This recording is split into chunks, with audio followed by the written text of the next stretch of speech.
नमस्कार साथियों, मैं प्रभु दयाल हंस, प्रवक्ता हिंदी, एक बार फिर आपका स्वागत करता हूं अपने YouTube चैनल पर। प्यारे साथियों, आज हम कक्षा 12वीं हिंदी की पाठ्य पुस्तक आरोह भाग 2 से एक कविता जिसका शीर्षक है कैमरे में बंद अपाहिज लेकर आए हैं। इस कविता को लिखा है दूसरे सप्तक के कवि रघुवीर सहाय जी ने। तो इस कविता के सरलार्थ से पहले हम आपको बता देते हैं कि यह कविता सहाय जी के कविता संग्रह लोग भूल गए हैं से ली गई है। इस कविता में दूरदर्शन के चैनलों पर किसी अपाहिज के माध्यम से टीआरपी का जो खेल खेला जाता है, टीआरपी से तात्पर्य है television ranking point, rating point. Television rating point किसी भी कार्यक्रम की लोकप्रियता का मानक होता है। वो उसकी लोकप्रियता को तय करता है और अपने चैनल की लोकप्रियता बढ़ाने के लिए विभिन्न चैनल वाले, उनके एंकर, उनके मालिक इस तरह के कार्यक्रमों को बढ़ावा देते हैं जिसमें किसी की मजबूरी का फायदा उठाया जा सके। इस कविता में यह दर्शाया गया है कि शारीरिक चुनौती को झेलते व्यक्ति से टेलीविजन कैमरे के सामने किस तरह के सवाल पूछे जाएंगे और कार्यक्रम को सफल बनाने के लिए उससे चेहरे पर कैसे भाव लाने की अपेक्षा की जाती है। कवि ने एक तरह से पीड़ा के साथ साथ हमारे सामने पूरा दृश्य ही उपस्थित कर दिया है। किसी की पीड़ा को बहुत बड़े दर्शक वर्ग तक पहुंचाने वाले व्यक्ति को उस पीड़ा के प्रति स्वयं संवेदनशील होने और दूसरों को संवेदनशील बनाने का दावेदार होना चाहिए। लेकिन विडंबना यह है कि आप जब पीड़ा को पर्दे पर उभारने का प्रयास करते हैं तब कारोबारी दबाव के तहत आपका रवैया संवेदनहीन हो जाता है। कोई चैनल वाला किसी अपाहिज को जब अपने चैनल पर प्रस्तुत करता है तो होना तो यह चाहिए कि उसकी पीड़ा को हम दूर करने के लिए कोई मदद कर सके, लेकिन उल्टा हम उसकी पीड़ा को बैसाखी बना करके अपनी स्वार्थ की रोटियां सेकने में लग जाते हैं। दूरदर्शन वालों पर एक व्यंग्य, चुटीला व्यंग्य यहाँ रघुवीर सहाय जी इस कविता में करते हैं। कविता की भाषा बिल्कुल सामान्य साधारण भाषा है, कहीं कोई पंडिताई नहीं दिखाई गई है, विद्वता का प्रदर्शन नहीं किया गया है। सहाय जी की यह कविता टेलीविजन स्टूडियो के भीतर की दुनिया को उभारती जरूर है, लेकिन यह आवश्यक नहीं है कि इसे सिर्फ टेलीविजन माध्यम से जोड़कर देखा जाए। हर वह माध्यम जो अपने आप को गरीबों, लाचारों, मजदूरों, अपाहिजों का हितैषी सिद्ध करता है, आमतौर पे वह माध्यम उन लोगों का फायदा उठाता हुआ ही दिखाई देता है। टेलीविजन माध्यम के साथ इसको थोड़ा अर्थ विस्तार इसका करें तो आप ये भी देख सकते हैं कि समाज में विभिन्न संस्थाएं, विभिन्न लोग दानी होने का दिखावा करते हुए कितने ही सारे अखबारों में उनके फोटो डलते हैं, फेसबुक पर, यूट्यूब पर कितने सारी चीज़ें उनके समर्थन में प्रदर्शित की जाती हैं। लेकिन आप यदि गौर से देखेंगे तो आपको पता लगेगा कि किसी अपाहिज को या किसी ज़रूरतमंद को एक केला दान में दिए जाने के दृश्य में एक केले के साथ 10 दानियों की शक्लें दिखाई देती हैं। लेने वाला जो है उसे एक केला मिल रहा है, लेकिन देने वाले 10 दिखाई देते हैं। इससे पता लगता है कि भाव वहां देने से ज्यादा अपना चेहरा दिखाने का है। तो किसी भी अर्थ में, किसी भी संदर्भ में हम इस कविता को देख सकते हैं। कविता अपना कई मायनों में अर्थ लेकर के चलती है। तो आइए पढ़ते हैं यह कविता रघुवीर सहाय जी द्वारा रचित कैमरे में बंद अपाहिज। हम दूरदर्शन पर बोलेंगे, हम समर्थ शक्तिवान, हम एक दुर्बल को लाएंगे एक बंद कमरे में, उससे पूछेंगे तो आप क्या अपाहिज हैं? आप अपाहिज क्यों हैं? आपका अपाहिजपन दुख देता होगा, देता है? कैमरा दिखाओ इसे बड़ा बड़ा। हाँ तो बताइए आपका दुख क्या है? जल्दी बताइए, वह दुख बता नहीं पाएगा। बिल्कुल सीधी सरल भाषा में रघुवीर सहाय जी अपनी बात शुरू करते हैं और वो कहते हैं कि दूरदर्शन वाले किसी निश्चित समय के लिए किसी निश्चित कार्यक्रम में किसी अपाहिज को लेकर आते हैं। हम दूरदर्शन पर बोलेंगे, और कौन बोलेगा? दूरदर्शन वाले ही बोलेंगे, दूरदर्शन पर जिनको एक कार्यक्रम के लिए दूरदर्शन पर समय दिया गया है। हम समर्थ हैं और शक्तिवान हैं। कभी दूरदर्शन वालों को समर्थ और शक्तिवान बताता है, उनके आगे किसी का वश नहीं चलता, वो जैसा चाहेंगे वैसा होगा। और इसी कारण से दूरदर्शन पर हिंसा और अश्लीलता के कार्यक्रमों की भरमार है। वो जैसा चाहते हैं वैसा दिखाते हैं। हम दुर्बल को लाएंगे, कमजोर जो व्यक्ति है, अपाहिज है, हम उसको दूरदर्शन पर लाएंगे और एक बंद कमरे में उसे बिठा करके उससे पूछेंगे तो आप क्या अपाहिज हैं?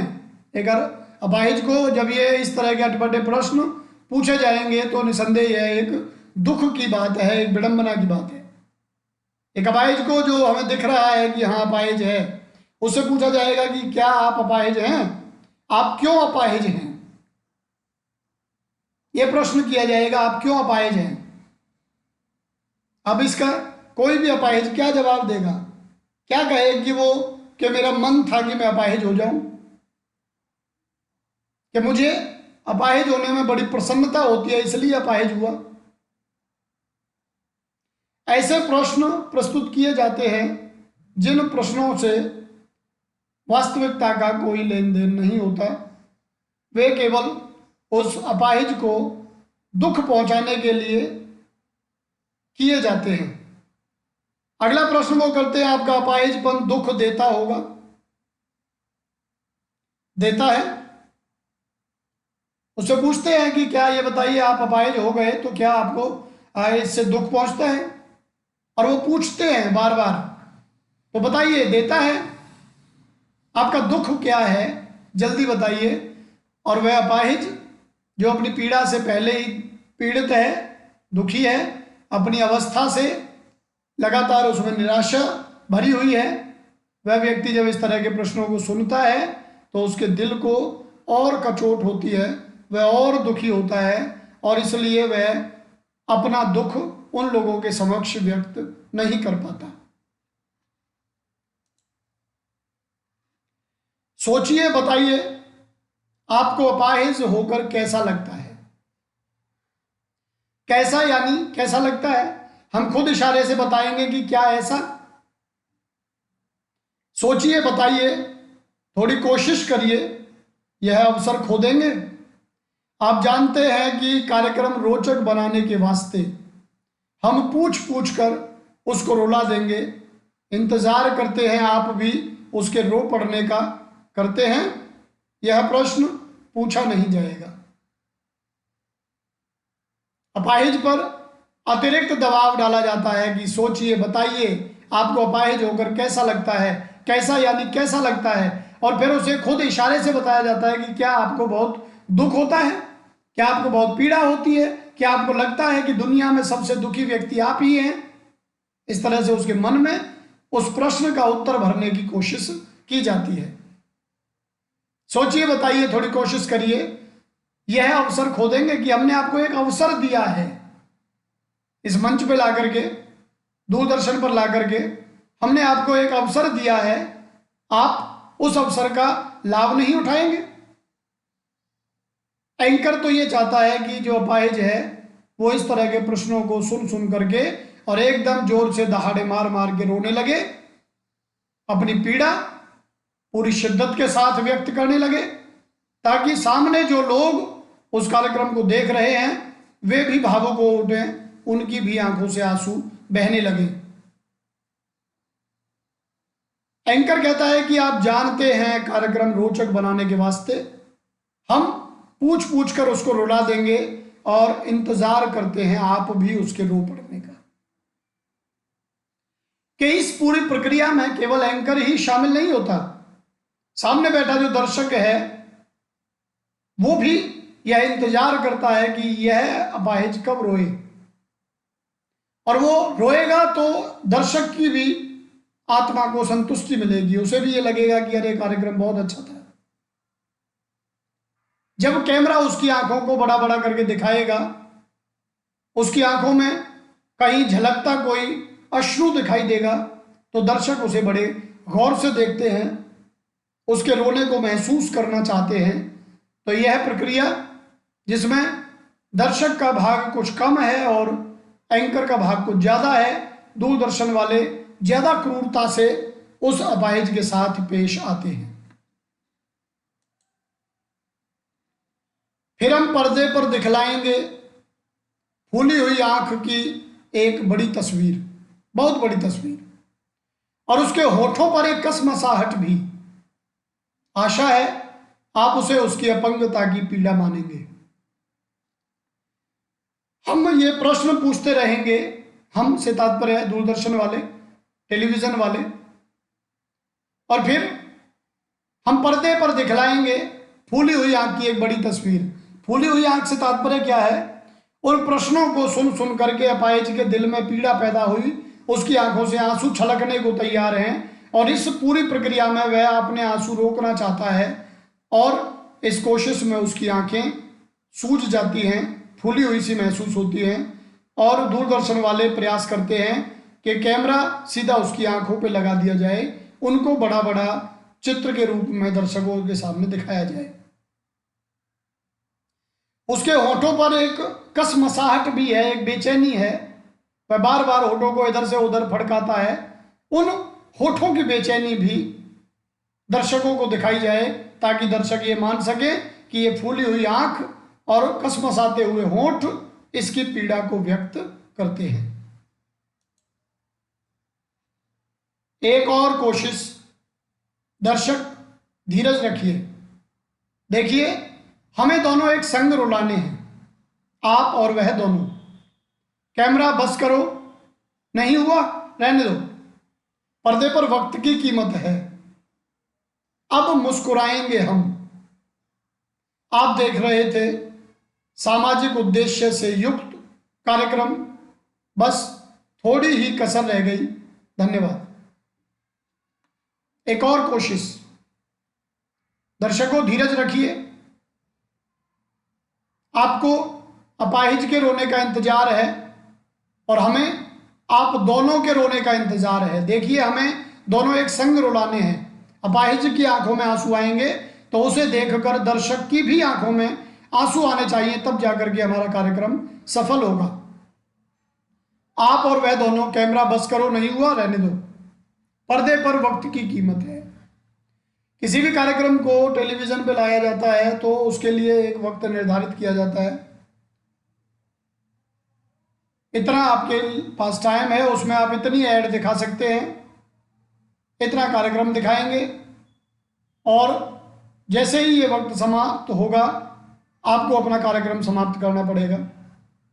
अब एंकर जब ये देखता है कि अपाहिज नहीं रो पाया है और पर्दे पर जो समय दिया गया था वो समाप्त हो गया, तो उसकी सारी मानवता, सारी सहानुभूति समाप्त हो जाती है और वो कह देता है कि बस बंद करो, नहीं हुआ तो रहने दो, पर्दे पर वक्त की कीमत है। अब मुस्कुराएंगे हम और यह बताएंगे कि आप देख रहे थे सामाजिक उद्देश्य से युक्त कार्यक्रम। फिर उसके बाद वह कार्यक्रम को समाप्त करते हुए, समेटते हुए ये बात कहते हैं कि आप सामाजिक उद्देश्य से युक्त कार्यक्रम देख रहे थे जिसमें हम अपाहिजों की पीड़ा को आपके समक्ष प्रस्तुत कर रहे थे। और इस तरह कह करके वे मुस्कुराते हुए निकल जाते हैं, क्योंकि उनका जो उद्देश्य था वह पूरा नहीं तो आंशिक रूप से पूरा हो गया। बस थोड़ी कसर रह गई। यदि अपाहिज रो भी पड़ता तो निसंदेह उनके चैनल की टीआरपी को पंख लगने थे, टीआरपी बढ़ जानी थी, लेकिन ऐसा नहीं हो पाया। फिर भी उनका काम चल गया। अपाहिज को मंच पर लाने का उनका जो उद्देश्य था वह आंशिक रूप से सफल हो गया। तो प्यारे साथियों, यह कविता कैमरे में बंद अपाहिज हमें बताना चाहती है कि दुनिया में सच्चे दिल से गरीबों की, मजदूरों की, अपाहिजों की, पीड़ितों की मदद करने का कार्य बहुत कम लोग कर रहे हैं। दूरदर्शन पे तो इनका लाभ उठा करके अपने चैनल पे जो होड़ है कि किसका चैनल कितना लोकप्रिय है, उस होड़ को पूरा करते हैं और उस टीआरपी से चैनलों को, कार्यक्रमों को विज्ञापन प्राप्त होते हैं। असली लड़ाई वहां विज्ञापन की है। विज्ञापन जब उस कार्यक्रम को प्राप्त होंगे, चैनल को प्राप्त होंगे, तो उन सबको पैसा मिलता है और उस पैसे पे उनकी निगाह होती है। उसे ध्यान में रख करके अपाहिज को टेलीविज़न पर लाया जाता है, इस तरह के कार्यक्रम बनाए जाते हैं और क्रूरता के साथ उनके साथ बर्ताव किया जाता है। तो प्यारे साथियों, ये थी कविता कैमरे में बंद अपाहिज। आज इतना ही। हम आपका हार्दिक धन्यवाद करते हैं कि आप लगातार हमें देखते हैं, हमारा प्रोत्साहन करते हैं। अगली कड़ी में कुछ ऐसा ही कोई कविता या किसी कवि के बारे में जल्दी ही लेकर के हम आपके बीच उपस्थित होंगे। तब तक के लिए आपको नमस्कार।